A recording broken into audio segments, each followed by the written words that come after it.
Le livre, il m'a été inspiré par un documentaire que j'avais vu donc, de Yann Lise qui s'appelle Le mystère de la Joconde révélée, où il y a plusieurs théories sur le commanditaire du tableau et le ou les modèles du tableau.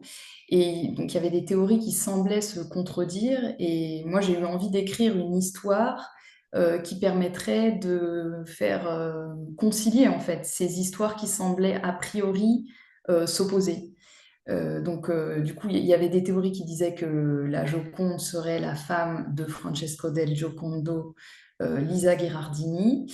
Donc, le tableau aurait été commandé à Leonardo da Vinci par Francesco del Giocondo. Et d'autres théories disaient que le tableau aurait été commandé par son dernier, enfin un de ses derniers mécènes, Giuliano dei Medici, Mmh. et du coup que ce serait une amante de Giuliano. Gloria in excelsis Deo. Dans l'histoire avec le H majuscule, elle est faite d'histoire avec des H minuscules. Donc évidemment, les historiens font des recherches et s'appuient sur des preuves, enfin, des documents qui ont valeur de preuve, mais quand même dans cette façon de raconter, quand on s'intéresse à l'historiographie, on se rend compte qu'il y a des choix qui sont faits, enfin, surtout sur... moi, je m'intéresse aussi à l'histoire de l'art. On voit qu'il y a des choix qui sont faits dans la manière d'écrire l'histoire de l'art ou l'histoire du cinéma, qui sont propres à l'historien, à l'auteur finalement. Donc, il y a toujours une part, pas forcément de fiction dans le sens qu'on invente, mais il y a une part de choix, de ce qu'on... Credo in unum Deum. D'une manière générale, pour tous les personnages, enfin, la façon dont j'écris les scènes, souvent, c'est un peu comme si j'étais en train de regarder un film, justement. Et j'essaye du coup de montrer les choses plutôt que de les raconter. D'où parfois il y a des descriptions sensorielles qui sont assez fournies, parce que je cherche à faire rentrer le lecteur à la fois dans l'esprit du personnage et de le mettre dans les émotions qu'il traverse, et en même temps de lui permettre de découvrir en profondeur le personnage, parce que chaque personnage a sa façon de traverser les émotions.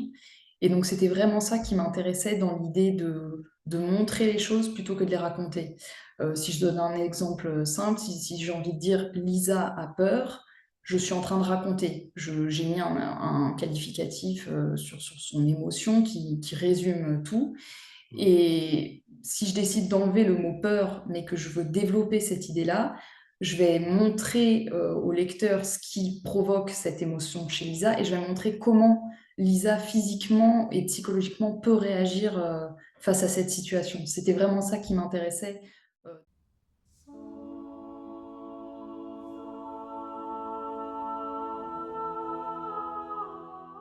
que justement dans la Joconde, il y a eu des choix qui ont été faits sur son accoutrement, son apparence physique, mais aussi par exemple sur ses cheveux détachés qui peuvent correspondre soit à des tableaux à titre posthume voilà, d'une personne décédée, ou alors les cheveux lâchés c'était plus destiné à des peintures de femmes qui se prostituaient.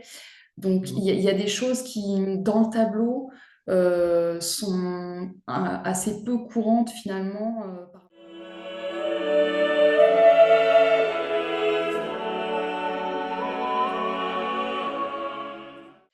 Ce qui m'intéressait dans le livre, c'était vraiment de travailler de faire des parallèles entre la Renaissance et aujourd'hui.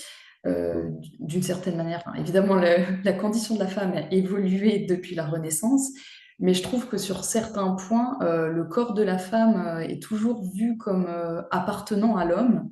Il y a beaucoup de passages qui parlent des mains dans le roman, parce que je trouve que symboliquement, la main dans la vision de l'appartenance du corps de la femme à l'homme, elle a joué un rôle important à l'époque quand un homme demandait la main d'une femme pour l'épouser. Enfin, voilà, il y avait cette partie-là que le père, du coup, qui détenait le corps de sa fille, transmettait au mari. Donc il y avait une forme voilà, de transmission du corps via la main. Et puis la main, elle a un aspect important aussi dans la vision artistique, puisque enfin, c'est elle qui exécute techniquement les mouvements, on peut dire, mais elle fait un peu le lien entre les pensées et le cœur. Donc finalement, voilà, c'est celle qui exécute, qui montre l'âme de la personne, de l'artiste. Et donc il y avait voilà, à la fois cette idée de corps qui est transmis et d'âme qui est transmise comme ça, comme si la femme ne s'appartenait jamais à elle-même. Et il y a une scène notamment assez dure où il y a un viol. Et cette scène-là, si je la retranspose aujourd'hui, bon, je vais peut-être loin, mais je pense qu'avec un bon avocat, l'agresseur pourrait presque s'en sortir en disant que la victime n'avait pas suffisamment clairement manifesté son refus. Enfin, normalement, on considère qu'il y a viol à partir du moment où les deux personnes ne sont pas consentantes. Et dans les films, les séries que je regarde ou les choses que je lis, souvent je vois que ce qu'on recherche, c'est de savoir si l'agresseur avait réellement de mauvaises intentions, plutôt que de se demander ce que la victime a pu ressortir au moment des faits.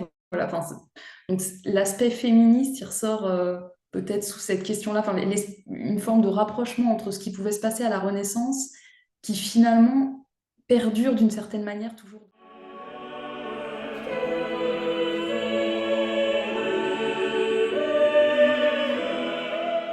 Alors au début, le livre n'était pas du tout écrit comme ça, c'était un vocabulaire plutôt actuel.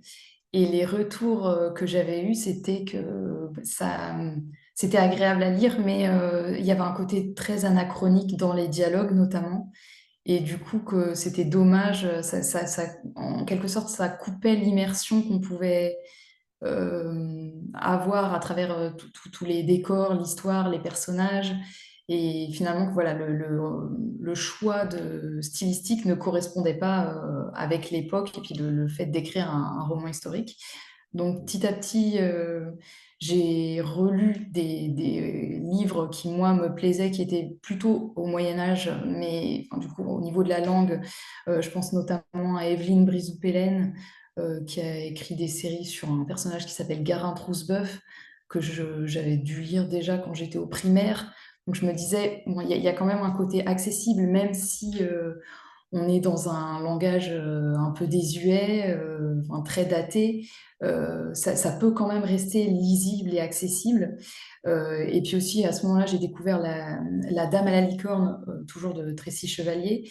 Au début, j'ai été presque perturbée par le style parce que c'est vraiment, enfin, là, je l'ai lu en français, mais on est vraiment dans du vieux français, enfin traduction du vieil anglais, on va dire. Et au début, c'était un peu perturbant. Je me disais, ça doit être compliqué de lire tout un roman dans ce style-là. Et finalement, je me suis complètement laissée embarquer. Et quand j'ai terminé le livre, enfin, c'est quelque chose que j'ai jamais fait avant, mais au moment où j'ai fini le livre, j'ai rouvert le livre au début, je l'ai recommencé. Enfin, peut-être tellement c'était captivant comme façon de faire les choses. Donc petit à petit, je me suis autorisée à. Je pense que j'avais peur au début d'avoir quelque chose de trop complexe à lire. Et petit à petit, au fur et à mesure des réécritures, je me suis autorisée à avoir un style un peu plus ancien et du coup peut-être moins accessible et aussi du coup plus classique et peut-être un peu moins accessible à première vue à la lecture. Et ça a été en parallèle d'un autre travail, puisque on me disait aussi que la structure narrative du roman était trop complexe. Voilà, comme j'ai fait des études de cinéma et que c'est quelque chose qui m'intéresse énormément, en fait, le roman, je l'avais pensé un peu comme un film. Il y avait beaucoup de flashbacks, flash-forwards.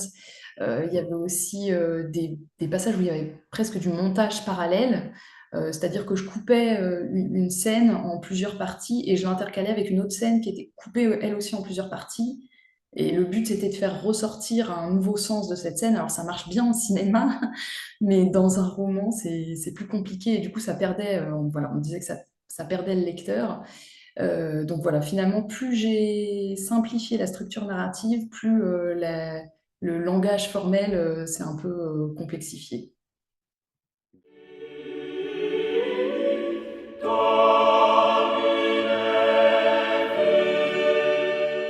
En se demandant si qu'il n'y a pas eu plusieurs versions de la Joconde faites par Léonard de Vinci, parce qu'il avait l'habitude de... Il pouvait peindre plusieurs versions du même tableau. Et donc, du coup, voilà, ils se sont demandé, et puis forcément, il y a eu beaucoup de Jocondes qui ont été retrouvées, alors certaines un peu trafiquées, qui dataient pas forcément de la Renaissance. Il y en a qui dateraient de cette époque-là. Donc, il y a même une esquisse de Raphaël qui a été faite, un croquis qui ressemble à la première version de la Joconde. Donc voilà, il y a tout un mystère autour de... On connaît voilà, le tableau du Louvre, mais est-ce que le tableau du Louvre est réellement le vrai tableau de Léonard? Est-ce qu'il n'en aurait pas fait d'autres et pourquoi? Enfin, voilà, il y a tout un mystère qui reste encore, malgré toutes les recherches qui sont faites. Moi, je trouve qu'il y a toujours des choses qui sont floues. Et... Bon, après, il y a des codes qui ont été laissés par De Vinci, mais qui ont pu être recopiés par d'autres personnes, notamment le fait qu'il signe pas ses toiles.